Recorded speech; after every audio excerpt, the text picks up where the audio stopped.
सच्चा चरवाहा, दियानतदार लड़का। एक दफा का जिक्र है कि एक लड़का एक अमीर ताजर के पास काम करता था। वो रोजाना ताजर की बकरियां चराने के लिए जंगल ले जाता था। वो लड़का बहुत मेहनती और दियानतदार था। एक कठिन इम्तिहान एक दिन जब वो बकरियां चुरा रहा था तो एक मुसाफिर वहां से गुजरा। मुसाफिर को बहुत भूख लगी थी।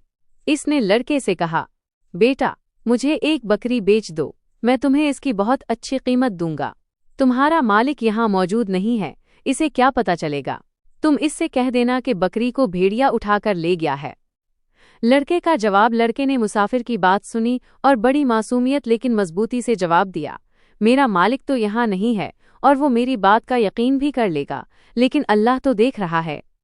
मैं अपने मालिक को धोखा दे सकता हूँ, लेकिन अल्लाह को कैसे जवाब दूंगा? मुसाफिर लड़के की ये बात सुनकर दंग रह गया। दरअसल वो मुसाफिर कोई आम आदमी नहीं था, बल्कि इस लड़के का मालिक ही था, जो भेस बदलकर अपने चरवाहे की ईमानदारी का इम्तिहान लेने आया था। इनाम मालिक अपने गुलाम की दियानतदारी से इतना खुश हुआ कि उसने उसे न सिर्फ आज़ाद कर दिया बल्कि उसे बहुत से इनामात से भी नवाजा।